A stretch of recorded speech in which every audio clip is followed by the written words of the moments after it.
The Typhon Expanse had swallowed the USS Bozeman once before. Captain Morgan Bateman knew that better than any officer in Starfleet, knew it in the way a man knows a scar, not by looking at it but by feeling it pull in cold weather. In 2278, the Bozeman had entered a temporal causality loop somewhere near the Typhon system and hadn't emerged until 2368, 90 years later, deposited into the flight path of the USS Enterprise D like a ghost that had finally decided to haunt the living. Starfleet had debriefed them, counseled them, reassigned them. But Bateman had fought to keep his ship and most of his crew together, and Starfleet, perhaps out of guilt, perhaps out of fascination, had let him. The second anomaly was nothing like the first. There was no loop, no repetition, no slow erosion of memory across identical days. This was a sudden, violent, the kind of spatial event that didn't appear in any Federation database because no Federation vessel had ever survived one long enough to file a report. The Bozeman was running a low-warp survey mission along the edge of charted space when the fabric of the universe simply opened ahead of them and pulled the ship through like a hand reaching into still water. When the tearing stopped, there was silence on the bridge. Report. Bateman's voice was steady, was always steady. 90 years lost in a loop had either destroyed a man's nerves entirely or calcified them into something unbreakable. In Bateman's case, it had done the latter. Lieutenant Commander Silas Dane, the Bozeman's Bolian operations officer, ran his hands across his console with the focused urgency of a man trying not to panic. "We've lost all navigational reference, Captain. No Federation beacons, no pulsar triangulation matching any known chart. The starfield is," he paused. "It doesn't match anything in the database.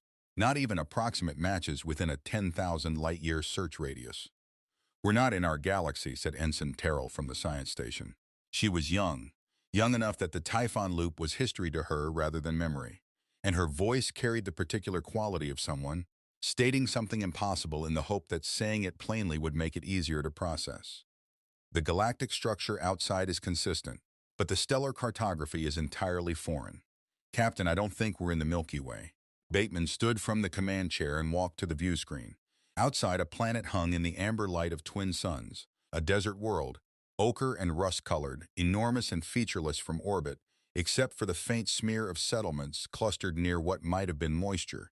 Farms, 2 moons, 2 suns, one world that looked like it had been forgotten by whoever made it. "Hailing frequencies," he said. "Open, sir. No response on any standard Federation band. I'm picking up local communication signals, encrypted, high frequency, consistent with a pre-warp or early warp civilization. The language is," Dane frowned. "The universal translator is working on it. It's pulling fragments. Give it time. Weapons offline. The transit damaged the forward phaser array and the torpedo guidance system. Shields are at 60%.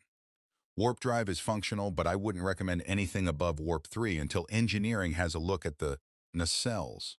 Bateman turned to his first officer, Commander Yelena Voss, a lean Zakdorn woman whose tactical mind was the sharpest on the ship. "Recommendations?"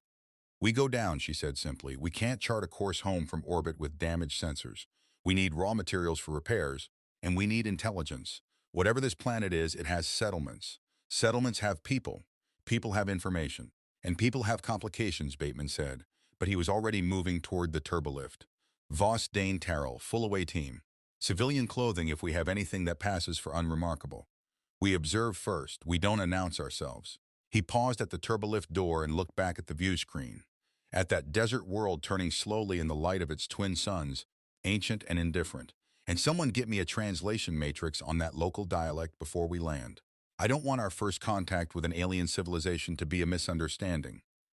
The shuttle descended through thin, hot atmosphere, the planet's surface resolving from abstraction into brutal specific detail. Vast salt flats, rock formations carved by millennia of wind into shapes that looked almost deliberate. And at the edge of a settlement that sprawled with the chaotic energy of a place that had grown without plan or mercy, the first signs of life. Beings moving through streets of packed dirt and salvaged metal. The air above them thick with the smell of engine grease, roasting meat, and something Terrell described as ionized sand. Mos Espa received them the way it received everything, with indifference. If any subscriber is watching this for the first time, if you want to see more crossover stories like this one, hit that subscribe button and drop a character in the comments you'd want to see enter this galaxy. May the Force be with you. Bateman kept his expression neutral as the away team moved through the market district, their civilian clothes, a rough approximation of neutral-toned garments from the ship's costume archive, attracting mild curiosity but nothing. dangerous. The universal translator was feeding partial constructions into their earpieces, assembling the local language in real time. Enough to understand. Not yet enough to speak fluently. It was Terrell who stopped first. She stopped because a woman stopped her, not intentionally, not as a confrontation, but because the woman was carrying a load of salvaged power couplings that were stacked too high and one slipped, and Terrell caught it before it hit the ground with the automatic reflex of someone who had grown up on a ship where dropped equipment meant danger. The woman looked at her, dark eyes, a face that had learned to expect very little from strangers. She was perhaps in her late 20s, with the quiet posture of someone who had spent years making herself small to avoid drawing attention. And yet there was something in the steadiness of her gaze, something that didn't match the smallness of her circumstances. "Thank you," the woman said. The translator rendered it a half-second late, like an echo. "No trouble," Terrell said carefully. The woman's eyes moved across the four of them, unhurried, assessing, not afraid. Then she picked up her couplings and turned back toward a small workshop alcove set into the market wall. Bateman watched her go. "Dane," he said quietly. "That band on her wrist." Dane had already seen it. The dull metal bracelet, seamlessly fused, fitted too snugly to be jewelry. "Slave transmitter," he said. His voice was very flat. "I've been seeing them on roughly a third of the beings in this market." Bateman said nothing for a long moment. The twin suns pressed down on Mos Espa with the impartiality of physics, illuminating everything equally.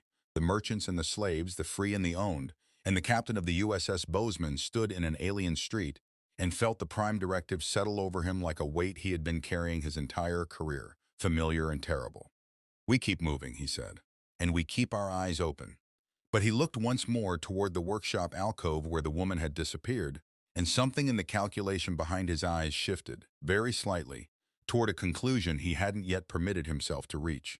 They found her again an hour later, which Bateman would later decide was either fate or the particular cruelty of small markets that folded back on themselves. She was seated outside the workshop alcove on an overturned power cell casing, working with a precision tool on what appeared to be a moisture evaporator relay, the kind of painstaking repair work that required steady hands and a knowledge of systems that most people in this market clearly didn't possess.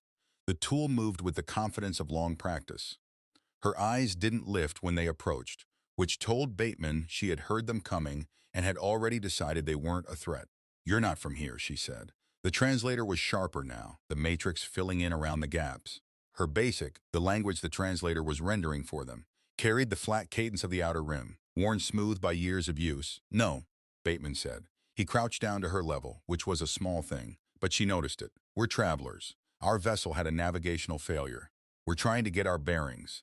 Travelers come through Mos Espa looking for parts, looking for passage, or looking for trouble." She set the relay down and looked at him directly. "You don't look like any of those. We're looking for information, mostly. Information is worth more than parts here." She picked the relay back up. "And I'm not in a position to sell anything." Voss was watching the street. Dane was running quiet bioscan readings through a handheld device disguised as a personal communicator. Terrell was simply listening, which was what she did best. Bateman kept his attention on the woman in front of him, on the quality of her stillness, the way she filled silence without being diminished by it. "My name is Morgan," he said. "What's yours?" A pause. Not hesitation exactly. More like the brief calculation of someone who had learned that giving your name to strangers carried a cost that wasn't always obvious until later.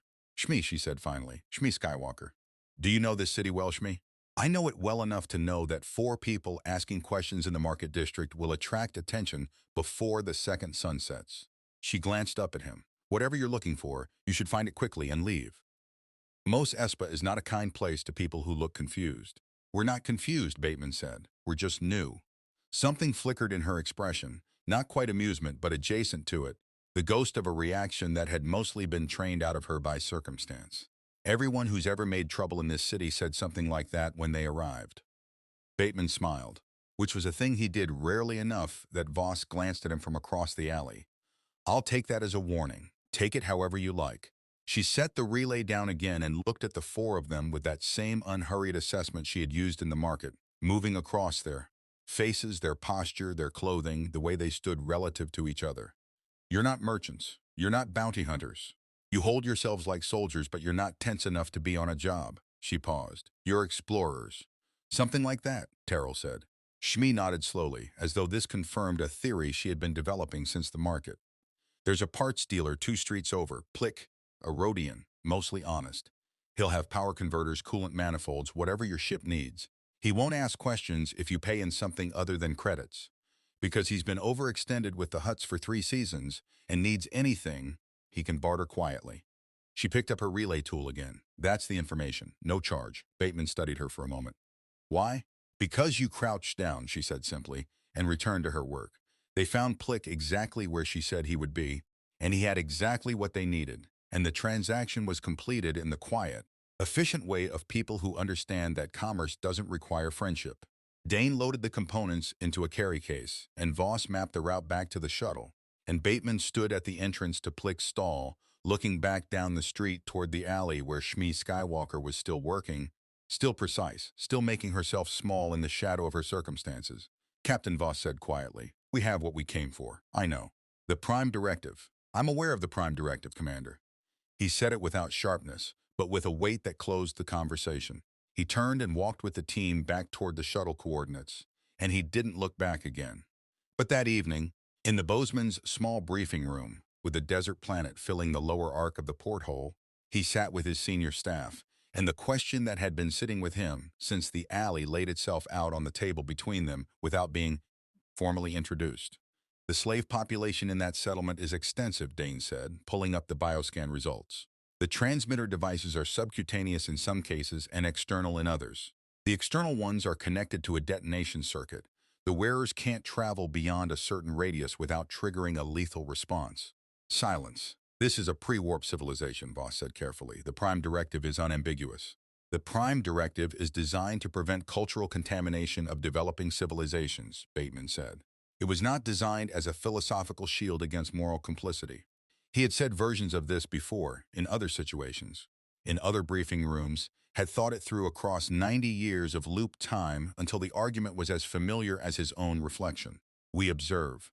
We don't interfere with governments, with wars, with the natural development of societies. But a Federation crew does not participate in slavery, and does not ignore it when the cost of acknowledgement is only our own discomfort." "The cost could be significantly more than discomfort," Voss said. "It could," he agreed. "I'm not proposing we liberate the city.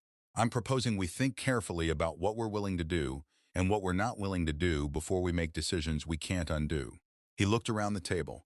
"Terrell, what's your read on the power structure here?" Terrell pulled up her notes. "The city operates under the authority of the Hutt clan, a criminal organization that functions as a de facto government across this region. Slavery appears to be legal and deeply normalized. The slave population includes multiple species. The woman we spoke to, Shmi Skywalker, is registered as the property of a trader named Watto, a Toydarian who operates a salvage and parts dealership in the main market." "Toydarian," Bateman repeated, "winged species. Apparently immune to certain forms of mental influence. I picked that up from market conversation. Highly motivated by She hesitated. "Captain, her bioscan results were unusual. I've been running them against what little we know about force sensitivity from our brief encounter with the Enterprise crew's records. The midi-chlorian concentration in her blood work is elevated. Not extraordinarily so, but measurably above baseline." The briefing room was quiet for a moment, with the specific quality of quiet that precedes a significant realization. "Get me everything you can on Watto," Bateman said, "and find out what his debt situation looks like. If he's a merchant, he has a price." He stood. "We're not leaving this orbit until I understand exactly what we're dealing with." No one at the table asked him what he meant. They had served with Morgan Bateman long enough to know that when he used the word understand, he meant something considerably more active than observation. Watto's shop was exactly the kind of place that accumulated rather than organized. Parts stacked on parts, salvage heaped against salvage, the whole enterprise held together by the proprietor's apparently photographic memory of where everything was and what it was worth. The shop smelled of machine oil and dry heat and the particular mustiness of metal that had been sitting in desert air for too long. Hanging wind chimes made from stripped power cell casings clinked softly near the entrance, which was the only delicate thing about the establishment. Watto himself was perched on a crate near the back, his wings beating in the lazy, intermittent way of someone maintaining hover without committing to it, a greasy datapad balanced on one stubby hand. He was blue-gray, wide-faced, and possessed of the particular expression common to merchants who had learned that every customer was a problem to be solved at maximum personal profit. He looked up when Bateman entered, Alone, as planned, the rest of the team stationed at intervals in the surrounding streets, and the small, dark eyes moved across the stranger with practiced commercial assessment. "What you want?" Watto said. The translator rendered the T-accented basic with reasonable fidelity. "Parts? Got parts. You need a converter relay, cooling manifold, repulsor coupling? Tell me what you need, I tell you what it costs. Simple." "I'm looking for something specific," Bateman said. He moved into the shop with the unhurried ease of a man who had negotiated with Ferengi, which had prepared him reasonably well for this. "I heard you might be able to help." "I help everybody." Watto set the datapad down and gave Bateman his full attention, which meant his eyes had narrowed and his wings had stilled. Long as they got something worth trading. Credits, Republic Datories, Hut coin, I take what spends. "What you looking for?" "Information first," Bateman said. "Then a transaction if we can agree on terms." He moved along a shelf of components with the appearance of casual browsing, picking up a motivator housing and turning it in his hands. "You have a slave, a human woman, Shmi Skywalker." The temperature of the conversation changed. Not dramatically. Watto was too experienced for dramatic reactions, but the quality of his attention sharpened from commercial to territorial. "Shmi's not for sale," he said flatly. "Good worker. Best mechanical instinct I've had in 15 years. Not for sale." "Everything is for sale," Bateman said pleasantly. "That's the first principle of commerce, maybe where you come from." Watto snatched the motivator housing from Bateman's hands with surprising speed and replaced it on the shelf. "Not here, not her. She's worth more working than any price you'd offer, and I don't know you. Don't do business with people I don't know. Then let's get acquainted." Bateman turned to face him directly. "I've been in this market for 2 days. I've talked to a lot of people. I know that your parts inventory is excellent, but your credit flow has been restricted for several months because of an outstanding arrangement with one of Jabba's collection agents, a Nikto named Pralo, who visits on the first day of each local month and leaves with a percentage of your earnings that has been increasing incrementally since you fell behind on an original debt 3 years ago." He paused. "I also know that Pralo will be here in 4 days, and your current reserves won't cover what he expects." Watto stared at him. The wings resumed their intermittent beat. Not calm, Bateman recognized, but the physical manifestation of rapid thinking. "You've been asking about me," Watto said. His voice had shifted, less commercial bluster, more careful. "I ask about everyone I intend to do business with." Bateman reached into the interior pocket of his coat and produced a small case which he set on the nearest clear surface and opened. Inside, nested in a simple cloth wrap, were 6 isolinear chips, pulled from the Bozeman secondary systems, obsolete to a starship, but containing processed computational architecture that would be, Bateman judged, extraordinary to a salvage merchant on a desert world. These are processing cores from navigational systems more advanced than anything currently available in this market. "I've had our engineer assess what your shop carries.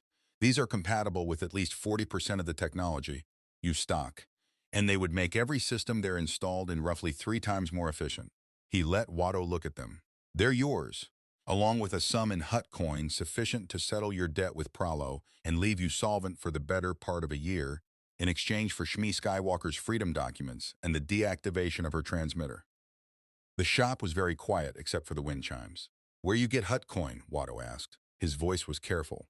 "I'm a traveler with resources," Bateman said. "The origin of my coin is my business. Its value is not in question." Watto picked up one of the isolinear chips and turned it over in his stubby fingers. His expression moved through several calculations that Bateman couldn't fully read. Greed working against habit. Profit working against the comfort of the familiar arrangement. Shmi was an asset, yes. But assets had to be weighed against liabilities. And Pralo was a liability with teeth. "She's not just a worker," Watto said finally, almost to himself. There's something about her. Can't explain it. Things go right when she's around the shop. Parts fit that shouldn't fit. Jobs that should take a week take 2 days." He set the chip down, superstitious, maybe. "But 20 years in this business, you notice." "I've noticed it too," Bateman said quietly. Watto looked at him sharply. "You met her once was enough." Another long silence. The twin suns had moved past midday, and the light coming through the shop's narrow windows had shifted from white to amber, laying long shadows across the salvage piles. Watto picked up his datapad, set it down, picked it up again. Then he made a sound, somewhere between a sigh and a grunt, and the wings folded.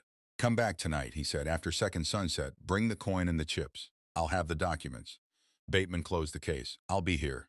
He walked back out into the heat of Mos Espa and contacted Voss through the concealed communicator. "It's done. Begin preparing the coin transfer from the emergency reserve."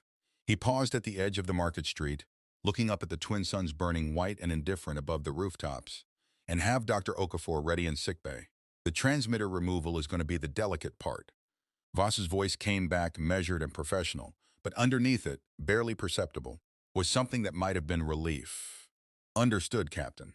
What Bateman didn't mention, what he was still turning over in his own mind, was what Watto had said about things going right, about parts fitting that shouldn't fit, about work that moved faster than it should in Shmi Skywalker's presence. He had read the Typhon mission debriefs on force sensitivity. He had spoken at length with Captain Picard after the Bozeman's rescue about the Enterprise's various encounters with unexplained phenomena. He was not a man given to mysticism. But Terrell's bioscan numbers were sitting in his memory, and Watto's superstition was sitting beside them, and somewhere in the space between those two facts was a truth he didn't yet have the framework to fully understand. He thought about a woman crouching in an alley, repairing equipment she didn't own, giving directions to strangers because one of them had crouched down to her level. He thought about what kind of person survived that life and came out of it with their fundamental decency intact. He walked back toward the shuttle coordinates and began composing, in his mind, the conversation he would need to have with Shmi Skywalker, not to convince her of anything, because that was not how you spoke to someone who had spent their life being convinced of things by people with power over them, but to offer, simply and clearly and without condition. That was the only way it could be honestly. The second sunset on Tatooine was nothing like the first. The first sunset was spectacle, both suns descending in loose tandem, the sky performing its nightly transformation from bleached white to amber, a deep, bruised crimson that pooled along the horizon like something spilled.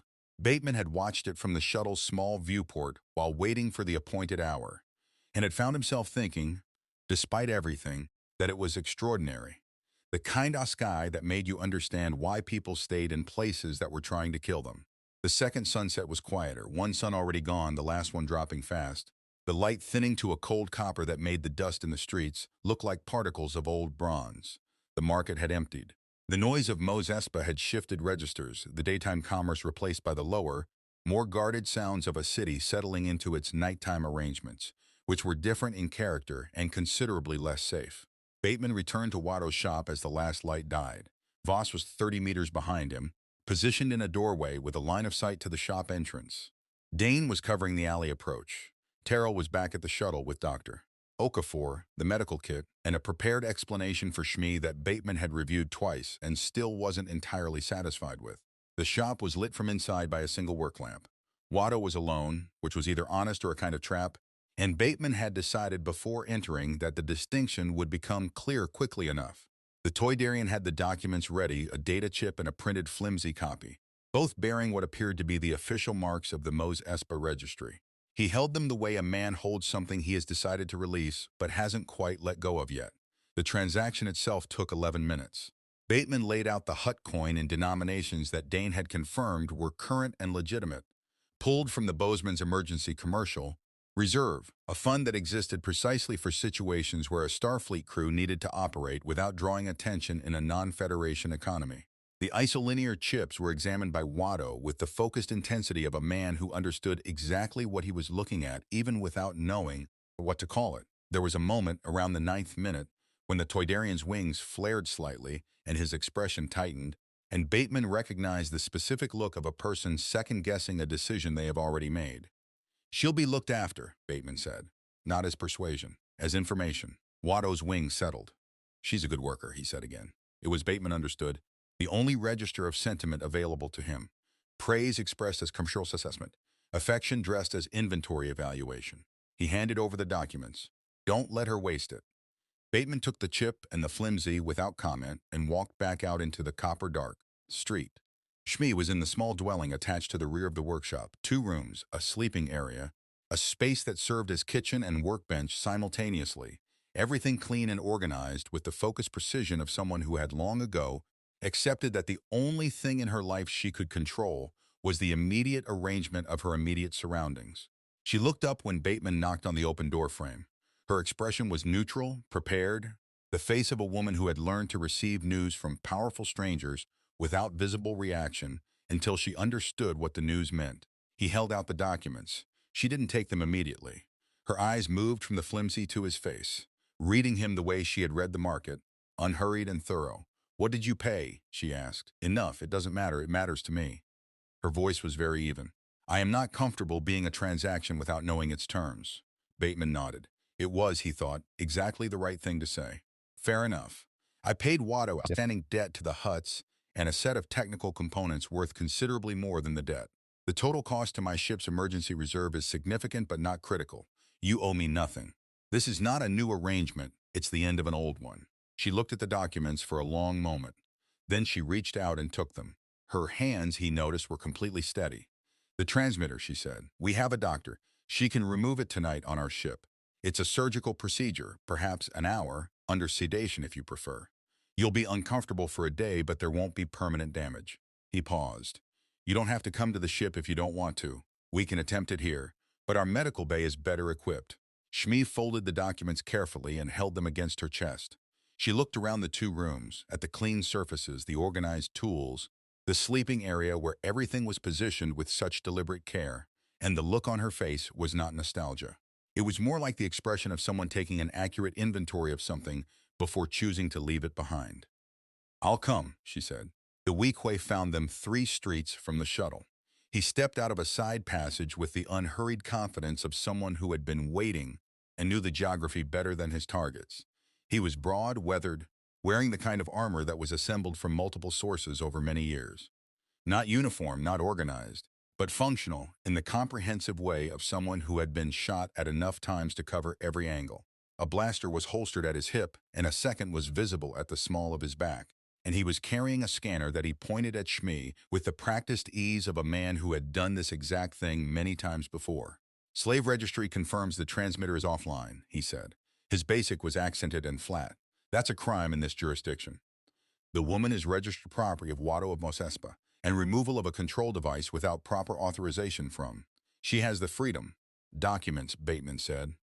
"I don't recognize those documents." The Weequay's eyes moved to Bateman with the assessing calculation of a professional. "I'm contracted by the Registry Bureau to recover escaped slaves and detain those who facilitate." "Who contracted you?" Bateman asked. A brief pause. "That's not your concern." "Jabba the Hutt," Shmi said quietly.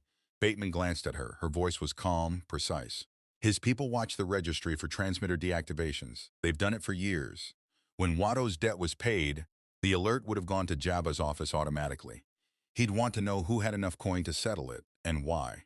The Weequay looked at her with the particular irritation of a professional who has had his intelligence briefing summarized by his target. "Smart woman." "She is," Bateman agreed. His hand had moved in the unhurried way of a man adjusting his coat to a position that put it very close to the Type 2 phaser concealed at his hip. A weapon that looked, to anyone unfamiliar with Federation technology, like nothing particularly threatening. "I'd like you to think carefully about your next decision. There are 3 of us," the Weequay said, and from the shadows of the side passage, 2 more figures stepped forward, a human male and a Rhodian, both armed, both wearing the relaxed posture of people who didn't expect resistance. From 30 meters behind the Weequay, Voss's voice came quietly through the street. "And there are 4 of us." The Weequay turned.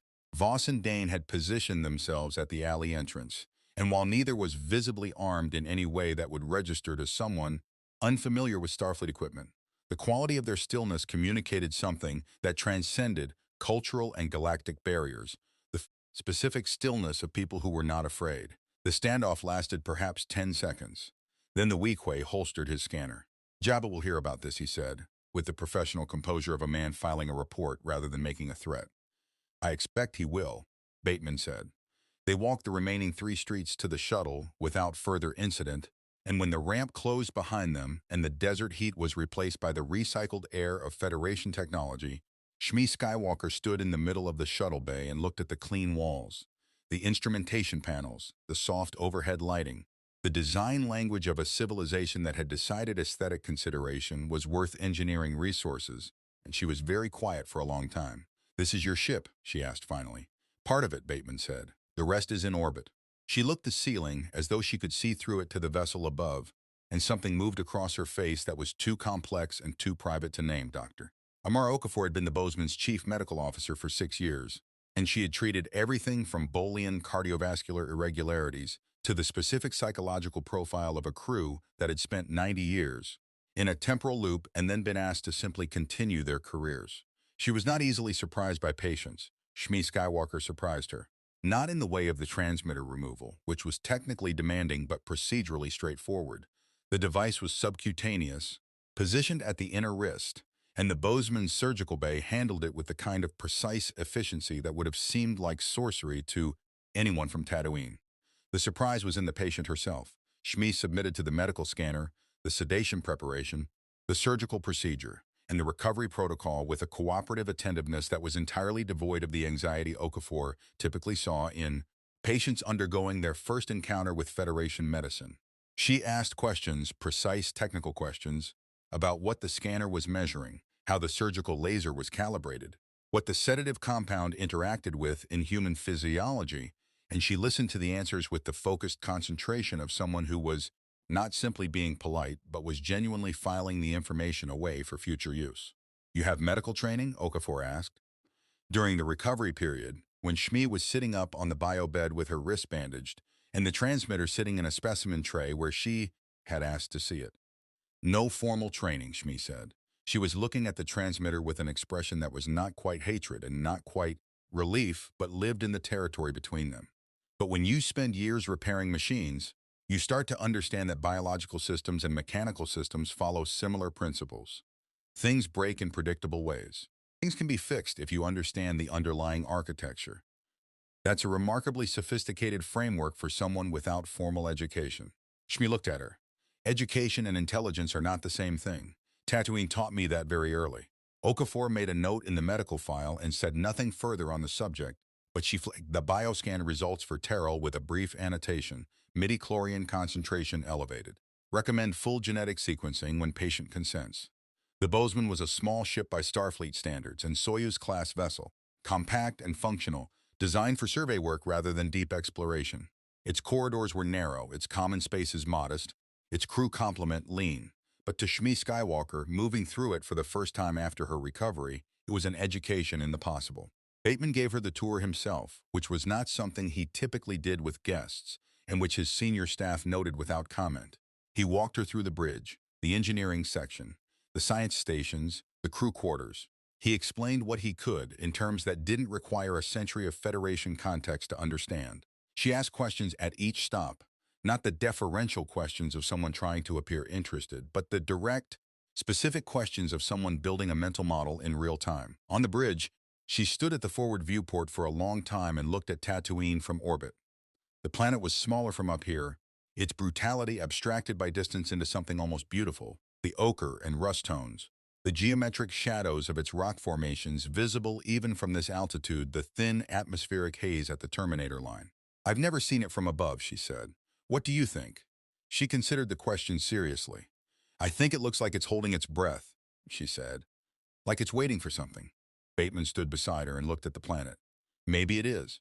The crew received her with the particular careful courtesy of people who had been briefed by their captain and were determined to get it right.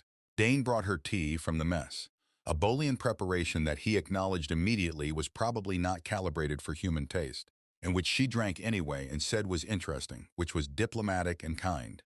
Ensign Terrell showed her the science station's stellar cartography display and watched with open fascination as Shmi identified the navigational patterns in the starfield with an intuitive logic that had no formal basis, but was nonetheless largely accurate. "How are you doing that?" Terrell asked. "I don't know exactly," Shmi said. "I look at the pattern and I feel where the weight is, where things pull toward each other and where they push apart." She touched the display lightly. "It's the same with machines. You feel the system before you understand it." Terrell filed this alongside Okafor's note and said nothing. It was Commander Voss who had the most direct conversation with her. In the mess that evening, when most of the crew had cycled through their shifts and the ship had settled into its night routine, Voss sat across from Shmi with 2 mugs of something hot and the straightforward manner of a Zakdorn who had decided that courtesy and directness were not mutually exclusive. "The captain will want to discuss your situation formally tomorrow," Voss said. "Tonight I want to ask you something informally, because it will help me advise him accurately." She wrapped both hands around her mug. "What do you want?" Shmi looked at her for a moment. It was, Bateman would later understand when Voss reported the conversation, the first time in recent memory that anyone had asked Shmi Skywalker that question without it being rhetorical or manipulative. "I want to learn," Shmi said. I want to understand how things work, all things, not just the machines I was given to repair.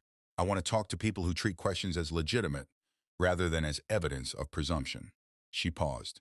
I want to be somewhere where what I am is determined by what I do rather than by what I was born into. Voss nodded. That's a Starfleet answer, she said, with something in her voice that was not quite surprise but was close to it. Is it? Almost word for word. Voss took a long drink from her mug. The captain is going to offer you a position on this crew.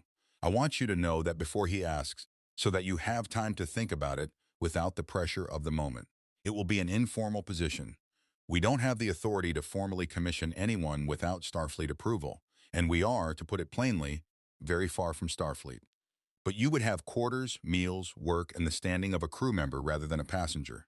She set the mug down, and you would have the freedom to leave whenever you chose. Shmi was quiet for a long time. Outside the mess porthole, Tatooine turned in the dark.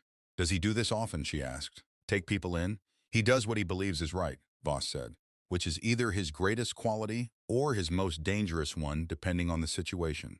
She picked up her mug again. In 20 years serving with him, I've mostly concluded it's the former.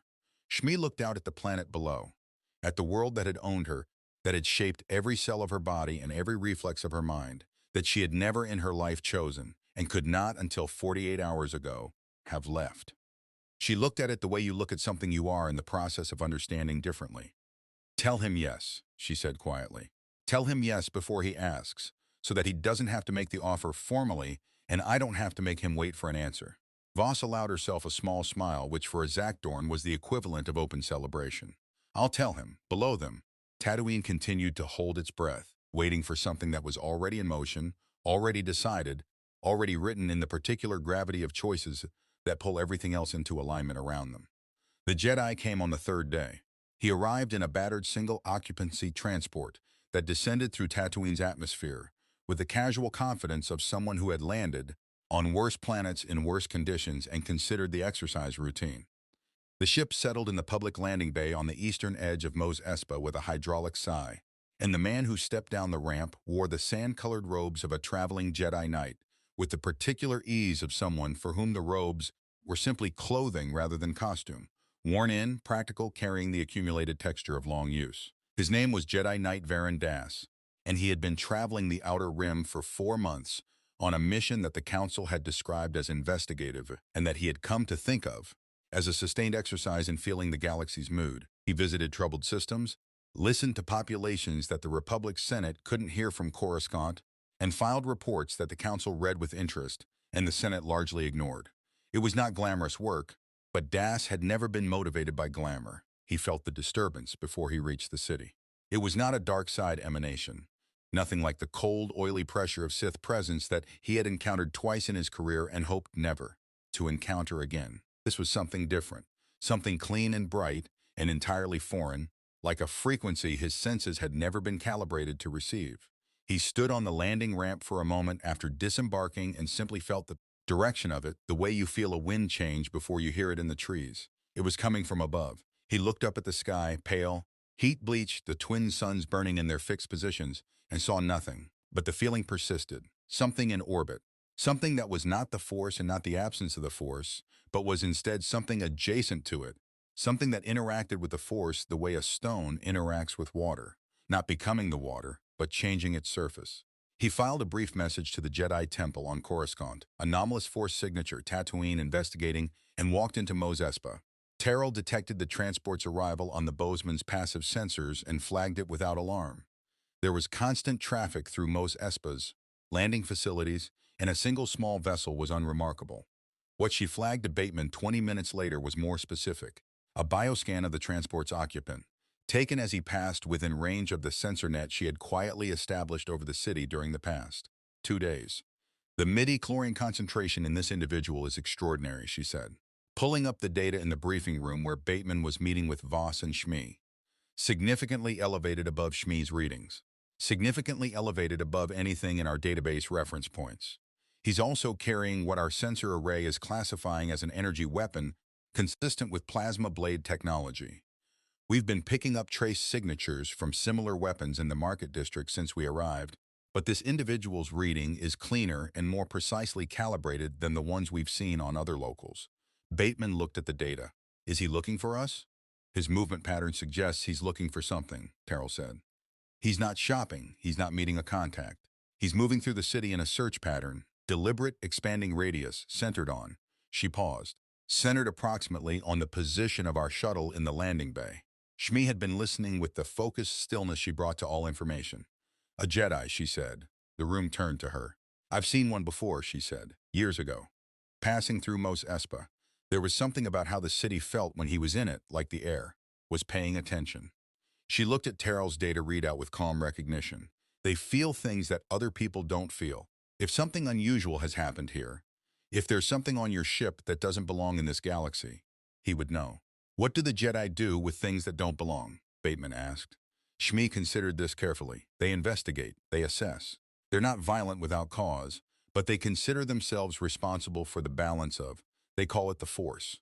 Whatever disturbs that balance, they feel compelled to address. She paused. He won't ignore your ship, Captain. Whatever your ship is doing to the Force simply by existing here, he's already felt it. Bateman was quiet for a moment. Then he looked at Voss. Thoughts? We can't hide a starship in orbit, Voss said, and attempting to avoid contact will read as hostile. If this individual has the capabilities Terrell's scan suggests, evasion is also probably futile. She folded her hands on the table. I recommend contact, controlled on our terms in a location we choose. Agreed. Bateman turned to Shmi. Would you be willing to make the initial approach?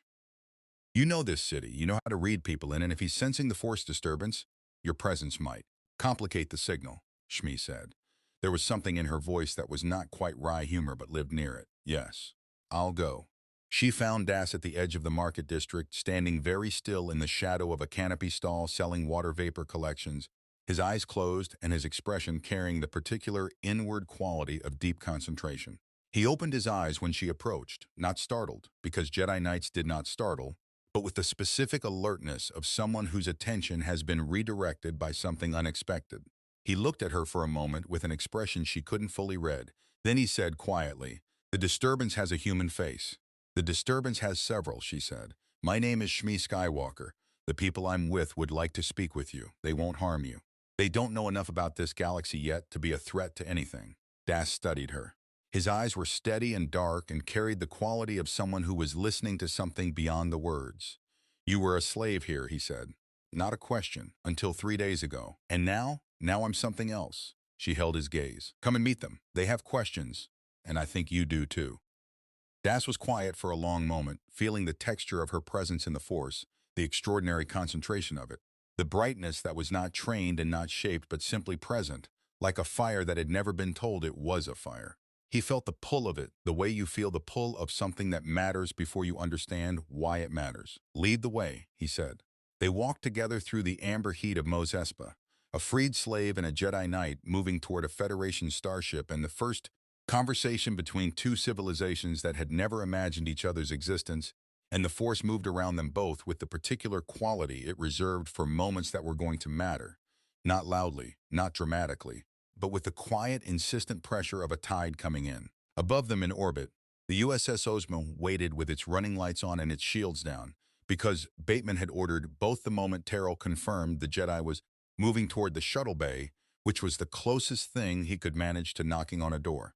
Bateman received Varen Das in the Bozeman's briefing room with the same careful deliberateness he brought to first contact situations, which this was, he had decided, regardless of whether Starfleet's first contact protocols had ever anticipated anything remotely resembling these circumstances. The room was configured simply: a table, chairs, water, nothing that could be read as threatening or as an attempt to impress. Voss sat to his left. Terrell had her science station data pulled up on a small display, but kept it turned away from the table until it was needed. Shmi sat at the far end, which had been her choice, positioned as neither crew nor guest, but as something that didn't have a category yet.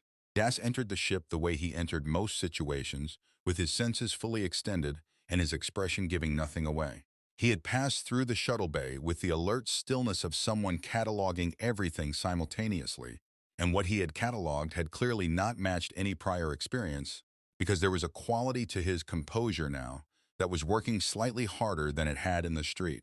He sat when Bateman gestured to the chair across the table and placed his hands flat on the surface in a way that was either deliberate openness or the Jedi equivalent of keeping your hands visible, and possibly both.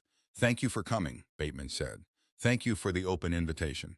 Das's basic was precise and unhurried. He looked at Bateman with the direct, assessing quality that Shmi had described, not invasive, but thorough, the look of someone gathering information through channels that went beyond the visible. You're not from this galaxy. No. Your ship appeared in orbit 4 days ago. The disturbance in the force that accompanied your arrival was felt as far away as Coruscant, though I doubt anyone there has identified the source yet. He looked around the briefing room with the careful attention of a man who was being scrupulously fair to his own bewilderment. I've studied force anomalies for 15 years. I've read every account of dimensional disturbances in the temple archives. Nothing prepared me for whatever you are. I imagine not, Bateman said. We didn't prepare for it either. The transit was unintentional. He looked at Das steadily.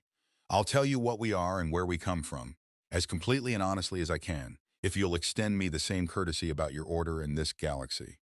We need information to find our way home, and I suspect you need information to assess what we represent to whatever you're responsible for protecting. Das was quiet for a moment, feeling the quality of Bateman's intention in the force. The particular texture of a man who meant exactly what he said and had spent a career learning to say only what he meant. Agreed, he said. What followed was 2 hours of the most careful, most consequential conversation that had ever taken place aboard the USS Bozeman. Bateman spoke first, about the Federation, about Starfleet, about the Typhon anomaly and the transit and their current navigational situation. He spoke about the Prime Directive and its philosophy, which Das listened to with an expression of intense recognition, as though he was hearing a principle he already knew articulated in an unfamiliar vocabulary.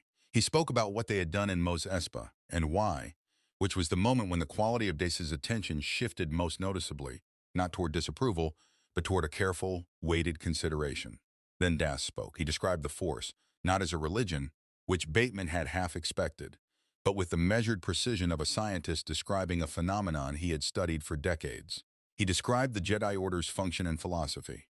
He described the Republic, the current political situation, the tension that had been building for years in ways that the Jedi sensed in the Force but struggled to identify in political terms. He described the Rule of Two without knowing it, describing the feeling of a Sith presence somewhere in the galaxy, concealed, patient, working toward something that the Order could feel approaching but not yet see clearly. It was when Bateman mentioned the Prime Directive's prohibition against interfering with natural historical development that the conversation became genuinely difficult. The Force does not have a Prime Directive, Das said. His voice was even, but there was something underneath it, not anger, but a kind of urgent, principled friction. When I feel a disturbance of this magnitude, I am obligated to investigate and to act if action is warranted. Your presence here is a disturbance. It has already altered circumstances in this city. A slave freed in a manner that drew HUD attention. A Weequay contractor who has filed a report with Jabba's organization. And he paused, and his eyes moved to Shmi with an expression that was carefully composed but carried visible weight. And something else. Something that I felt from orbit and that I am feeling more clearly now in this room. Everyone at the table was very still. Das looked at Shmi. May I ask you something directly? Yes, she said. How long have you been aware of it? She didn't ask what he meant. Always, she said. I've always known there was something. I don't have a name for it. Things move toward me that should move away. Problems resolve in ways that don't match the logic of the situation. I feel what's about to happen sometimes, not clearly, not reliably, but like a shadow arriving before the person who cast it. She met his eyes with the steady directness that was simply how she engaged with the world. I've never told anyone because there was no one to tell who wouldn't use it against me. Das was quiet for a moment that was very long in the particular way of moments that reorganized the understanding of everything that comes after them. The midi-chlorian concentration in your presence is unlike anything I have felt in a living person, he said. I need you to understand the significance of what I'm telling you. The Jedi Temple on Coruscant maintains records going back thousands of years. The concentrations I am sensing from you would place you at the absolute boundary of those records. He paused. It is not you that I am sensing, however. Not precisely. Shmi looked at him. It is something connected to you, Das said carefully. Something that is not yet present in the Force but is approaching. Something that will be present soon. He set his hands flat on the table again, a gesture that seemed to be how he anchored himself when the Force was telling him something he was still processing. I think you may be connected to a prophecy that the Jedi Order has held for over 1,000 years. The briefing room was entirely silent. Bateman looked at Shmi. Her expression had not changed. The same careful, steady composure she brought to all information, but her hands, he noticed, had moved to her abdomen in a gesture so subtle and so instinctive that she almost certainly wasn't aware she had made it. He filed that observation very quietly in the part of his mind where he kept things he was not yet ready to act on. What prophecy? Voss asked. Because someone needed to say the next thing and she had decided it would be her. The chosen one, Das said. One who will be born of the Force itself. No father, only the Force, who will bring balance. Who will destroy the darkness that the Jedi have been feeling approach for generations. He looked at Shmi with an expression that was trying to be clinical and not entirely succeeding. The Temple will need to know about this. There are those on the Council who have been watching for the signs for decades. And what will the Council do? Bateman said very quietly. When it knows. Das met his eyes. It was the most honest exchange of the entire 2 hours. Two men who understood institutional responsibility and its costs, looking at each other across a table and acknowledging simultaneously that the answer to that question was not simple, and that they both knew it. That, Das said, is something I intend to think about very carefully before I file any report. The Hutt fleet arrived on the 5th day, which was 2 days earlier than Bateman had estimated, and 1 day before Das had planned to leave. It was not a fleet in the military sense. The Hutts did not maintain a formal navy, which was one of the facts about this galaxy's power structure that Bateman had been assembling from Shmi's knowledge and Das's briefings into an increasingly detailed picture.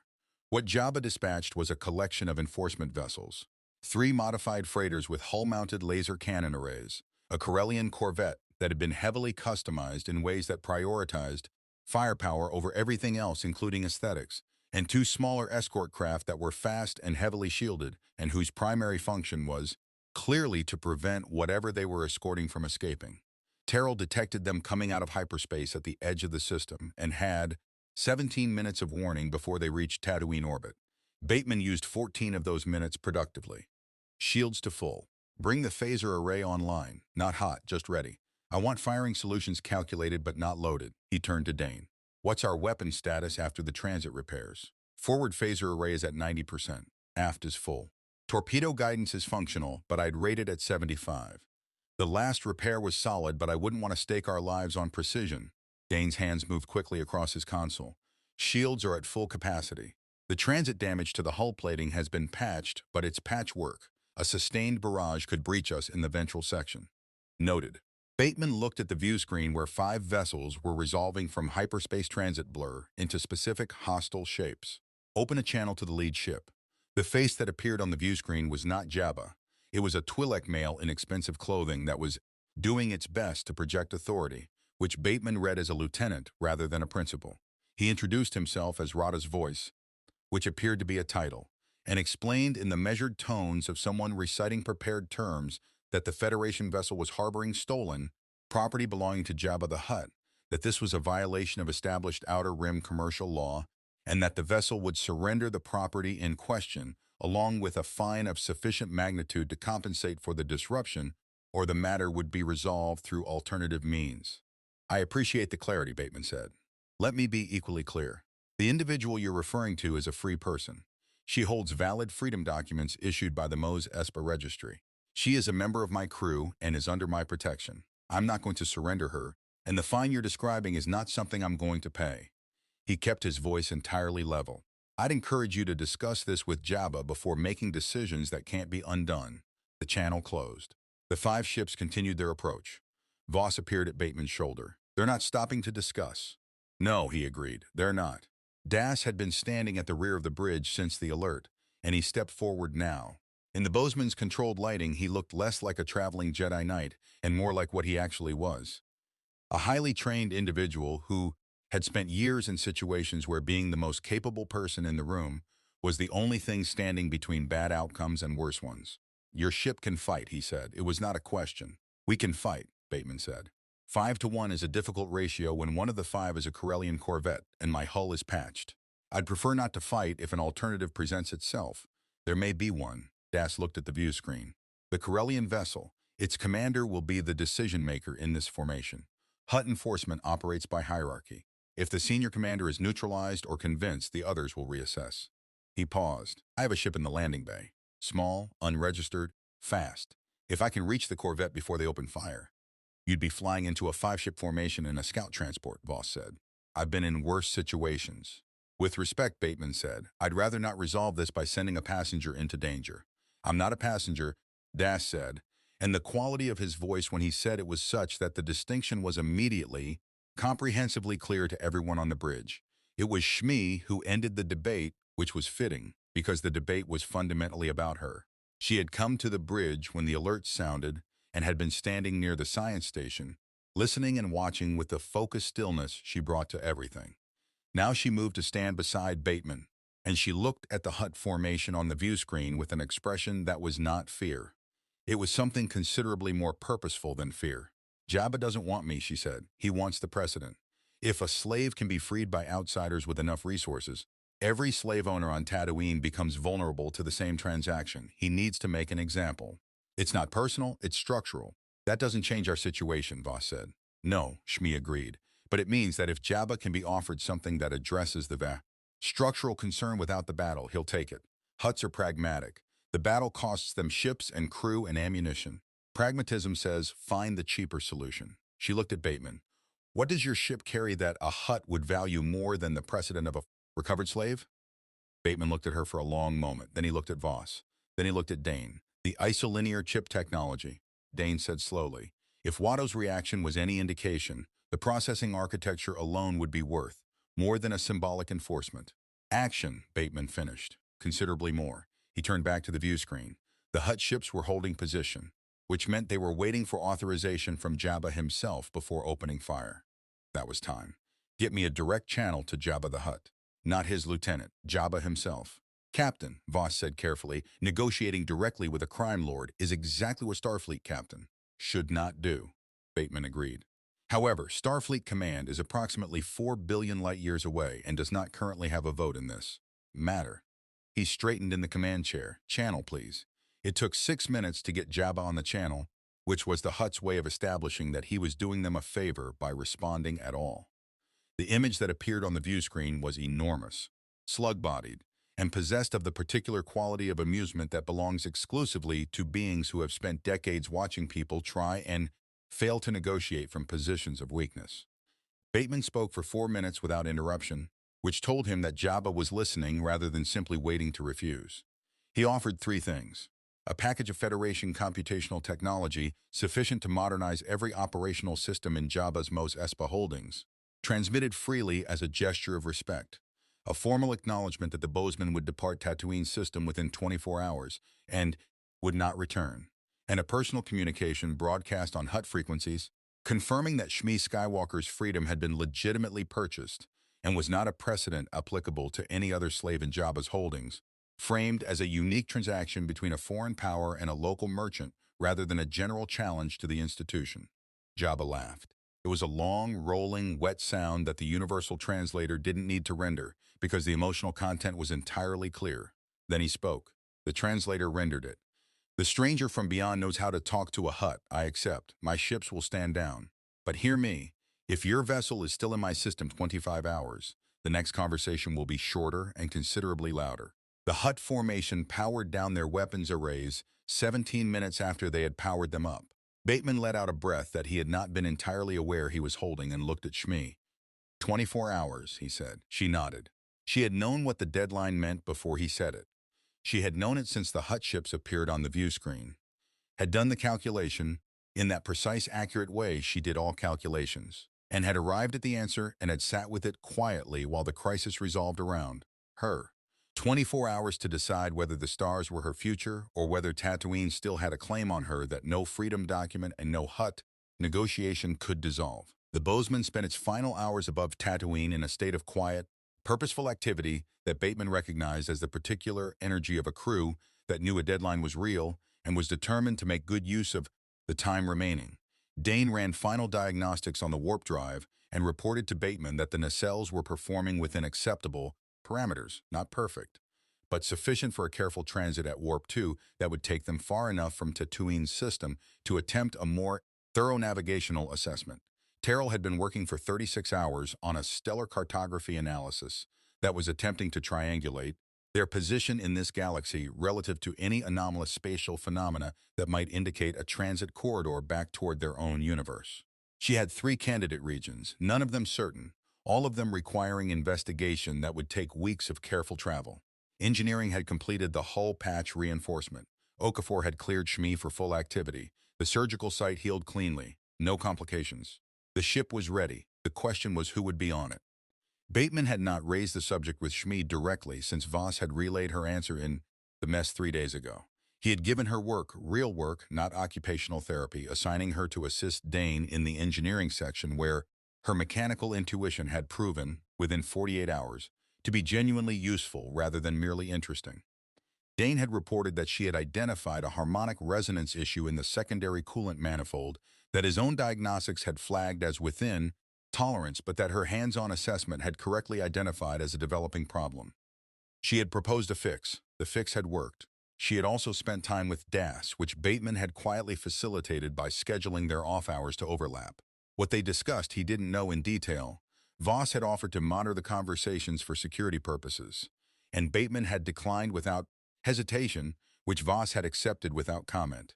But the quality of both their presences afterwards suggested that something important was being exchanged, not information exactly. Something closer to orientation. 2 people helping each other understand where they were in relation to things larger than themselves. Now, with 6 hours remaining on Jabba's deadline, Bateman found Shmi in the engineering section. She was working on a plasma relay coupling with a tool she had modified herself from spare components in Dane's workshop, a modification that Dane had examined with the expression of a man who was professionally offended that he hadn't thought of it himself. She heard Bateman come in and set the tool down without being asked. "You're going to ask me," she said. "I'm going to ask you," he confirmed. He leaned against the bulkhead across from her and folded his arms and looked at her directly. "Whatever your answer is, it doesn't change anything about what we did or why we did it. That's already done and I don't regret it." He paused. "But we're leaving in 6 hours and I need to know." Shmi was quiet for a moment. The engineering section hummed around them with the deep, steady rhythm of a ship that was alive in the specific way that well-maintained vessels are alive. Not metaphorically but functionally. Every system contributing to a whole that was more than the sum of its parts. She had learned that sound over the past 5 days, and it had settled into her in the way of things that become familiar before you've decision about whether to let them. "Varen told me something last night," she said. She used Das's first name with the naturalness of someone who had earned that familiarity through honest conversation rather than assuming it. "He told me what he believes is coming. What the Force is, what he thinks is going to happen, and why and what it requires." She looked at her hands. He was careful about it. "He didn't tell me what to do. He just told me what he knew and let me sit with it." "What did he tell you?" "That what is coming into the world will need a mother," she said. "Not a Jedi, not an institution, a mother." She paused. "He told me that the Force doesn't compel, that it suggests, that it creates conditions and then waits for choices. That the prophecy doesn't say how the chosen one comes into balance, only that they do, or can, if the conditions are right." She looked up at Bateman. "He said the conditions include love. He said the Jedi have often underestimated love because they were trained to be afraid of attachment, but the Force itself is not afraid of it." Bateman was very still. "I've been on this ship for 5 days, Shmi said. "And in 5 days I have learned more, understood more, felt more of what I am capable of than in 20 years before it." Her voice was level and clear, the way it was always level and clear. But there was something underneath it now that hadn't been there before. Not pain, but a specific, considered kind of weight. "I know what I could have here. I know what this crew is. I know what you are, Captain, which is a man who does what is right and then finds a regulation to explain it afterward." The ghost of that near humor crossed her face.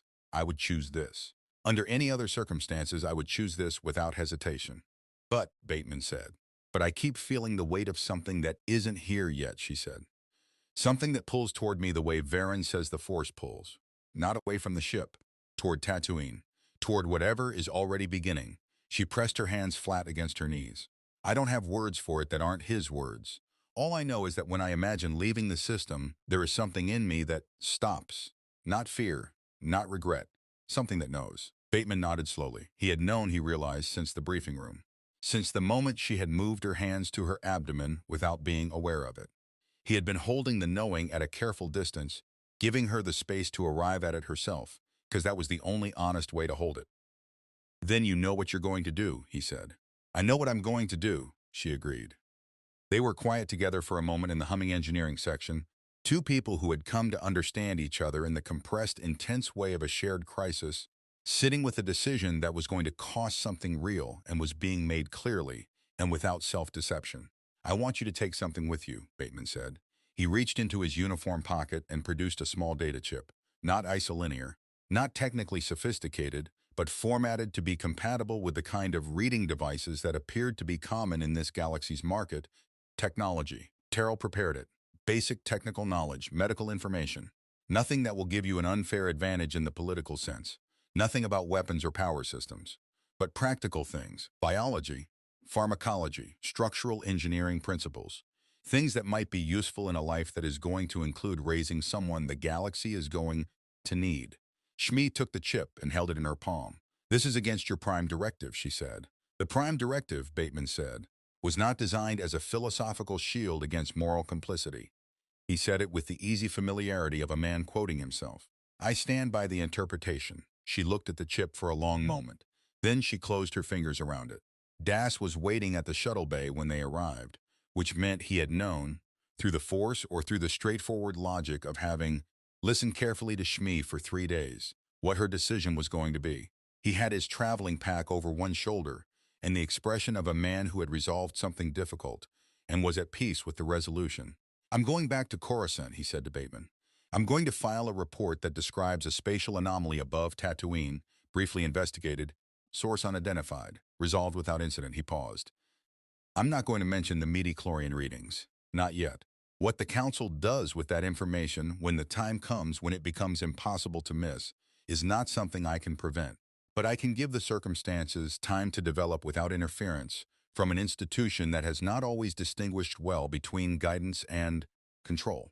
That's a significant choice for a Jedi Knight, Bateman said. It's the right choice, Das said. The Force agrees with me. It's been quite clear about it. He turned to Shmi, and they looked at each other with the particular quality of two people who have shared something that neither of them has language for yet. You'll be all right, he said, not as reassurance, as observation. I know, she said. He nodded once, picked up his pack, and walked toward his ship. The shuttle bay was very quiet. Bateman walked Shmi to the ramp, and they stood at the top of it together, looking at the shuttle bay floor, at the space that would become the shuttle, then the planet, then everything she was choosing, and the moment had the quality of a hinge, the specific sensation of being at the exact point where one thing becomes another. If there's any way back, she said, any way your ship finds through. We'll look, he said. I can't promise more than that. That's enough. She turned and looked at him with those steady dark eyes, and in them was everything that 5 days had built. The gratitude, yes, but more than that, the recognition, the specific acknowledgement of one serious person by another. Thank you, Captain. Take care of yourself, Shmi. She walked down the ramp without looking back, which was not coldness but its opposite. The discipline of someone who knows that looking back makes leaving impossible and has made their choice and intends to honor it completely. The shuttle descended through Tatooine's atmosphere as the twin suns were rising, and Bateman watched from the viewport as the planet received her back, and he thought about what Das had said regarding the Force, suggesting rather than compelling, creating conditions and waiting for choices. And he thought that whatever force in the universe was responsible for the Bozeman's transit anomaly had either very poor aim or very precise aim, and that the difference between those two possibilities was exactly the kind of question he would be turning over for the rest of his career. The USS Bozeman left Tatooine's system at 0600 hours ship time, moving at warp 2 on a heading toward the first of Terrell's 3 candidate transit regions, a dense spatial anomaly cluster approximately 40 light-years from the Tatooine system that her cartographic analysis had flagged as the most structurally similar to the kind of dimensional boundary conditions that had produced the original transit. Bateman watched the planet diminish on the view screen until it was a point of ochre light, indistinguishable from the surrounding stars. And then he turned back to his bridge and the work of getting his ship and crew home. The work was considerable. Terrell's first candidate region yielded nothing useful. A collection of gravitational eddies that were spatially interesting but dimensionally inert. They spent 4 days there, running every scan in the database and several that Terrell invented on the basis of theoretical frameworks she had been developing since the transit, and found nothing that suggested a pathway back. The crew took it well, which was what happened when a crew had already survived 90 years in a causality loop. Disappointment at a 4-day detour registered as mild inconvenience rather than crisis. The second candidate region was 3 weeks of careful warp travel away through territory that Terrell's passive long-range sensors were resolving into a picture of a galaxy considerably more populated and politically complex than their first impressions had suggested. They passed through the edges of systems that showed signs of hyperspace traffic, distinctive energy signatures of vessels moving faster than light in ways that were similar to but distinctly different from Federation warp technology. They maintained communications silence and passive-only sensors, the prime directive providing clear guidance where personal ethics provided none. During those 3 weeks, the Bozeman settled into the particular rhythm of a ship that had accepted its situation and was working the problem methodically. Bateman ran Alpha Shift with the focused efficiency that was his natural register. Voss ran the ship's operations with the precise, anticipatory competence that had made her invaluable across 20 years of service. Dane kept the systems running with the cheerful dedication of a Bolian who genuinely enjoyed engineering problems and had taken to annotating his maintenance logs with observations about the local galaxy's technological paradigms that Terrell was incorporating into her research. Okafor kept the crew healthy and filed her medical reports with a thoroughness that included, in each one, a brief notation about the extraordinary medical case they had encountered on Tatooine, clinical, precise, stripped of anything that could be considered a privacy violation, but present in the record as what it was. An encounter with a biology that didn't match anything in Federation medical literature, and that she intended to document properly for whatever review the record eventually received. Bateman wrote his log entries every day. He had always written them every day, even during the loop when the entries dissolved with each reset, and he had continued writing them as an act of discipline rather than documentation. Now they accumulated in the Bozeman's record. The transit, the planet, the market, the negotiations, the Jedi Knight who had chosen silence over duty and called it discernment. All of it written with the measured, exact prose of a man who understood that the record mattered even when no one was reading it. He wrote about Shmi Skywalker with the same measured exactness. He wrote what she had said and what she had chosen and why she had chosen it, as far as he understood the why. He wrote about the data chip that Terrell had prepared and that Shmi had taken, the knowledge of medicine and biology and engineering that she was carrying back to a desert world that would try, in its brutal way, to make that knowledge irrelevant. He wrote about what Dad-S had told them about the prophecy, and about the conversation in the engineering section, and about the way she had walked down the ramp without looking back. He wrote, "She was the most naturally capable person I have encountered in my career, which has been longer than most and stranger than all. Whatever this galaxy has coming, whatever is approaching in the Force or in the political structures that Das described, it is going to need what she carries in herself considerably more than it needs what we left with her on that chip. I hope she knows that. I think she does." The second candidate region proved more promising than the first. Terrell detected dimensional stress fractures in the spatial fabric consistent with boundary conditions between universes. The same theoretical signatures that had been present in the Typhon expanse before their original transit, though arranged differently and requiring careful navigation. She spent 6 days mapping them with the thoroughness of a scientist who understood that thoroughness was the difference between a successful transit and being distributed across multiple dimensions simultaneously. On the 7th day, she came to the bridge with the expression of a person who has solved a problem and is working to calibrate her certainty before announcing it. "I think I can get us home," she said. The bridge crew was very still for a moment in the way of people receiving news they have been, waiting for long enough that the arrival of it requires adjustment. "Walk me through it," Bateman said. She walked him through it. The dimensional fracture was not identical to the one that had brought them here. No two were, but the underlying physics were consistent enough that her transit model should hold. The margin of error was 17%, which she presented with the honest precision of a scientist who would not reduce a number simply because a lower number was more comfortable. 17% chance of something going wrong in a way that would be difficult or impossible to recover from. 83% chance of a clean transit back to Federation space. "Those are better odds than the original transit gave us," Voss said. "The original transit gave us no odds at all," Terrell said. "We didn't know it was happening." Bateman looked at the dimensional fracture data on the view screen. The spatial stress patterns rendered in Terrell's analysis display as a branching, luminous structure that looked, he thought, not unlike the roots of something enormous extending through the fabric of space. "Helm," he said. Plot the transit approach on Terrell's coordinates. Full impulse until we're in position, then warp 1 on my mark. Aye, Captain. He looked around the bridge, at Voss, at Dane, at Terrell, at the rest of the crew going about their stations with the particular quality of people who had been through enough together that the face of danger was familiar without being ordinary. Whatever happens on the other side, he said, I want it on record that this crew conducted itself with distinction in circumstances that had no manual, no protocol, and no precedent. I'm proud to serve with you.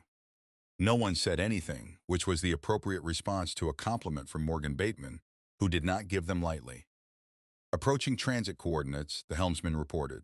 The dimensional fracture resolved on the view screen into something that looked less like space and more like the edge of space, a boundary, a threshold, the place where one thing ended and another began. Bateman straightened in the command chair. Warp 1, he said. Take us home.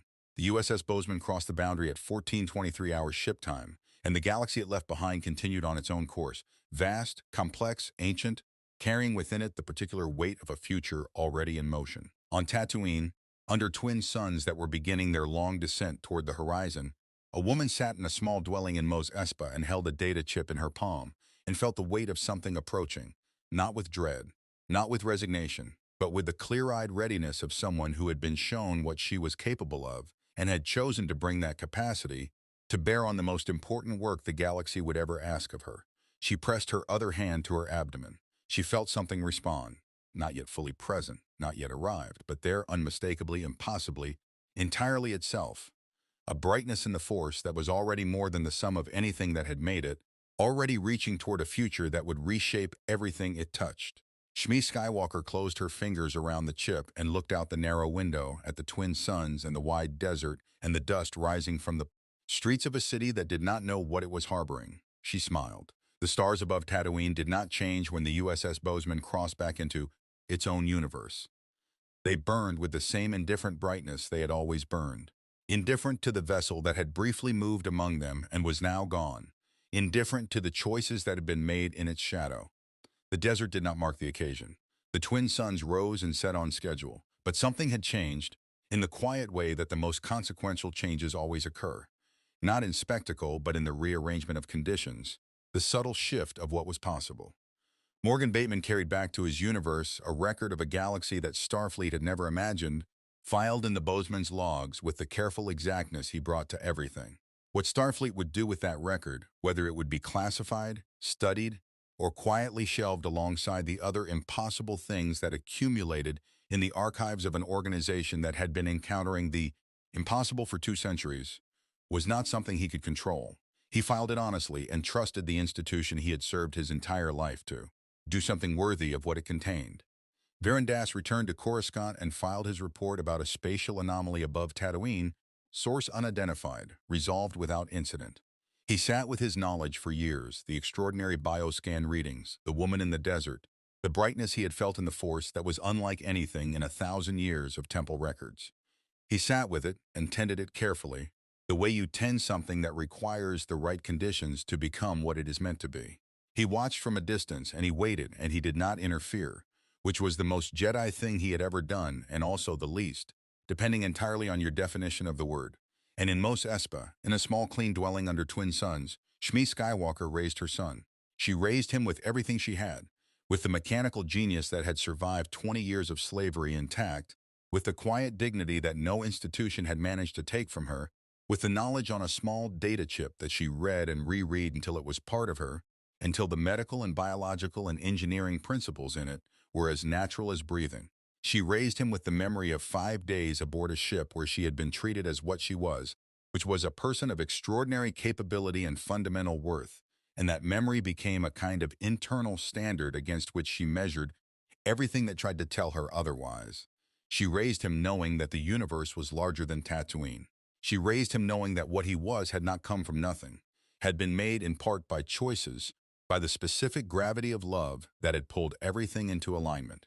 She raised him knowing that whatever was coming, he would not face it alone, because she had chosen to stay, and choosing to stay was the bravest thing she had ever done.